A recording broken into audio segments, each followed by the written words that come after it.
Welcome to cyber Crick AI. So ఈరోజు మనం networks గురించి మాట్లాడుకుందాం.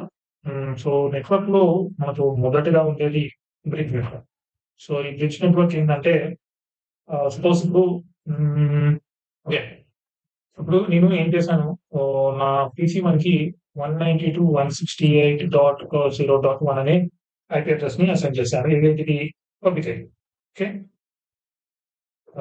సో ఇఫ్ ఇన్ కేస్ నేను ఇదే రౌటర్ నుంచెళ్ళి ప్రతి ఒక్క దానికి లైక్ ఇప్పుడు దీనికి కూడా 192.168.0.1 ఇప్పుడు నా పీసీ 1లో ఒక వర్చువల్ మిషన్ అనేది క్రియేట్ చేశాను. అది పీసీ 3 అనుకుందాం. దానికి 192.168.0.3 అని. ఓకే. ఇప్పుడు నేను ఇందులో నుంచెళ్ళి ఒక ఫేస్‌బుక్ ఓపెన్ చేశాననుకోండి.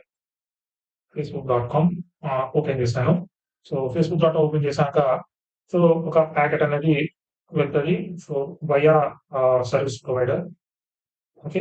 సో సర్విస్ ప్రొవైడర్‌తో వెళ్తది కాబట్టి మనకు సో మళ్ళీ మనకు రిటర్న్‌లో వచ్చేసి లాగిన్ అవుతుంది. ఓకే. లాగిన్ అయిన తర్వాత మనం యూజర్ నేమ్, పాస్‌వర్డ్ కొట్టిన తర్వాత మళ్ళీ వెళ్తుంది. చెక్ చేసుకొని మళ్ళీ రిటర్న్ అయితది. ఓకే. సో ఇప్పుడు లాగిన్ అయిన తర్వాత మనకు ఒక సెషన్ ఐడీ అనేది క్రియేట్ అయింది. సో ఇప్పుడు జనరల్‌గా నేను అమెజాన్ నుంచెళ్ళి ఒక ప్రొడక్ట్ ఆర్డర్ చేశాను. సో ఆర్డర్ చేసిన తర్వాత డైరెక్ట్‌గా నా అడ్రెస్‌కి రావాలి. ఓకే. సో నేను, నేను గాంధీనగర్‌లో ఉంటాను. ఓకే. గాంధీనగర్‌లో ఉన్నప్పుడు నా ఇంటి అడ్రెస్ నంబర్ 168 అనుకుందాం.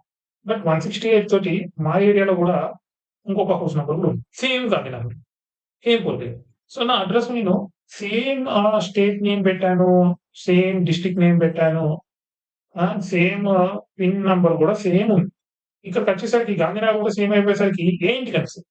సో ఇది నీ ఒరిజినల్, సపోజ్ ఇది డూప్లికేట్ అనుకో. బట్ స్టిల్ వాడు కన్‌ఫ్యూజ్ అవుతాడు. ఒకవేళ వాడు డూప్లికేట్ ఇచ్చినా గాని ఇదే హౌస్ నంబర్ ఉంది కాబట్టి ఇక్కడ కూడా డెలివరీ అయ్యే పాసిబిలిటీస్ ఉన్నాయి. ఇక్కడ డెలివరీ అయితే ప్రాబ్లమ్ లేదు. ఇక్కడ కూడా డెలివరీ ఇచ్చే పాసిబిలిటీస్ ఉంటాయి. సో ఒకవేళ వీడు దొంగ నా కొడుకులా ఉండి ఏం లేదు లేదు నా ప్రొడక్ట్ అన్నాడనుకో.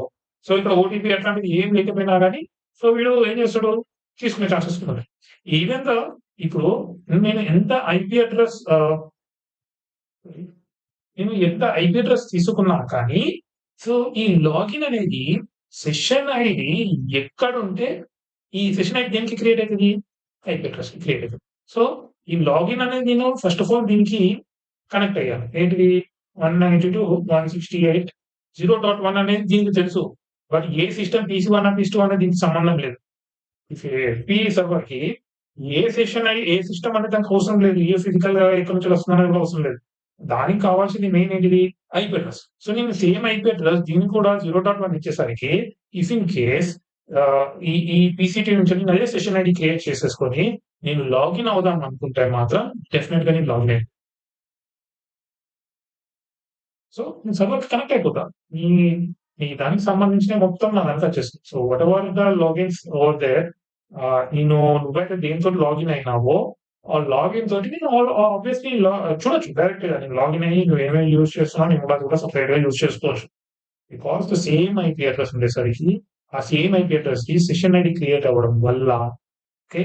సో నేను నీ ఎస్‌బి ఐడీని నేను ఓపెన్ చేయగలుగుతాను. సో అండ్ ఇంకొకటి దీని వల్ల ప్రాబ్లమ్ ఏంటి? ఇంకొకటి ఏంటంటే ఆహ్, సపోజ్ ఒక ఆర్గనైజేషన్ ఉంది. ఆహ్, ఏంటిది జనరల్‌గా టీసీఎస్ ఉందనుకుందాం. సో టీసీఎస్‌లో ఓన్లీ ఒక స్టేట్‌లోనే ఒక కంపెనీ ఉంది. ఆ కంపెనీలో 10,000 సిస్టమ్స్ ఉన్నాయనుకోండి. ఈ 10,000 సిస్టమ్స్‌కి నేను సెపరేట్‌గా ఒక్కొక్క దానికి పబ్లిక్ ఐపీ అడ్రెస్ ఇవ్వాలి అనంటే లైక్ ఇట్స్ హ్యూజ్ అన్నమాట. సో ఇప్పుడు మనకుండే క్లాసెస్‌లో అంటే ఏ, బి, సి, డి ఉంటది. సో ఈ ఐపీ అడ్రెస్‌లో నార్మల్‌గా మనం యూజ్ చేసేది 192 అనేది క్లాస్ బి కిందకొస్తది. సో ఈ క్లాస్ బిలో ఉండే ఐపీ అడ్రెస్‌లన్నీ ఒకటే ఆర్గనైజేషన్‌కి ఇస్తే సో వాటెవర్ అదర్ ఆర్గనైజేషన్స్ ఒకప్పుడు బిగ్ నెట్వర్క్ ఉన్నప్పుడు ఏంటంటే తక్కువ ఆర్గనైజేషన్స్ ఉన్నాయి కాబట్టి సో ఇట్ హ్యాపెండ్. సో అందుకనే మనం ఈ బ్రిడ్జ్ నెట్వర్క్ నుంచెళ్ళి ఇంకొక అడ్రెస్ లైక్ ఇంకొక నెట్వర్క్ తీసుకొచ్చిందే NAT network. So NAT network అంటే సో సీ ఇదొక్కటి ఇదొక్కటి పక్కకు పెట్టేస్తే జనరల్‌గా ఇప్పుడు మిగిలినదంతా సేమే గదా!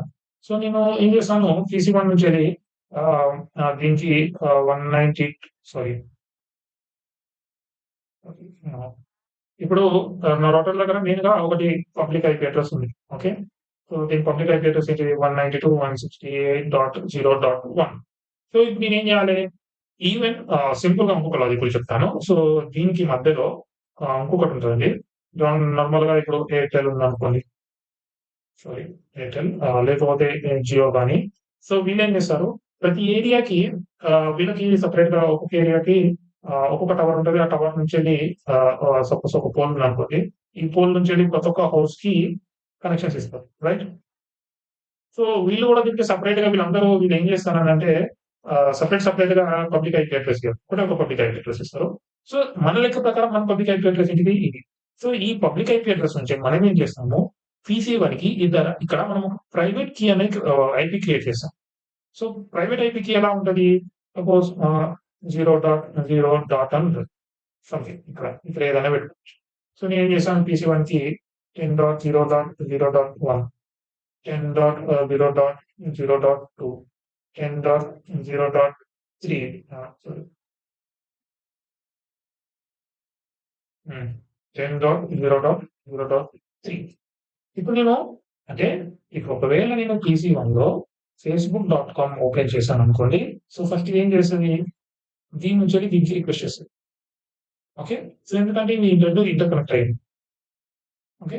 డిఫాల్ట్ ఐపీ అడ్రెస్ ఒకటే ఉండేసరికి సో, డిఫాల్ట్ ఐపీ అడ్రెస్ నుంచెళ్ళి మనం దీనికి కనెక్ట్ అయ్యాం. సో, దీని నుంచెళ్ళి ఇది కనెక్ట్ అయ్యింది.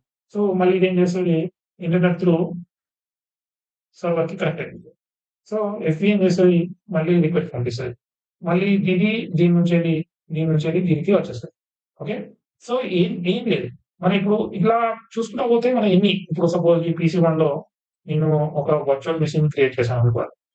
సో, ఇందులో గూడా 3 కలి లినక్స్ 1, 2 కలి లినక్స్ 3 ఇచ్చాననుకోండి. నేను గూడా దీని నుంచెళ్ళి మళ్ళీ ఇందులో ఒక ప్రైవేట్ ఐపీ క్రియేట్ చేశాననుకోండి. ఆ! ప్రైవేట్ ఐపీ క్రియేట్ చేశాననుకోండి. దీనికి కూడా 10.0.1.0 సంథింగ్ ఇచ్చాననుకోండి. ఇక్కడ కూడా దీనికి కూడా 10.0.1.1 10.0.1.2 10 డాట్ ఇట్లా ఇచ్చేసుకోవచ్చు. సో, అప్పుడు నేనేం చేశాను లినక్స్‌లో ఎఫ్‌బి ఓపెన్ చేస్తే ఇది దీనికి రిక్వెస్ట్ పంపిస్తది. దీని నుంచెళ్ళి దీనికి, మళ్ళీ దీని నుంచెళ్ళి సర్వర్‌కి. మళ్ళా ఇది మళ్ళా వెళ్ళేసి మళ్ళీ మనకు వచ్చేస్తది. సో, ఇదంతా ప్రాసెస్ ఉంటది. ఓకే. సో, ఇందులో మనం ఈ ప్రాసెస్ అనేది ఎలా నడుస్తది జనరల్‌గా. సో, మనకు దాంట్లో ఉండేటియే ఐఎస్ఎం మోడల్. ఓకే.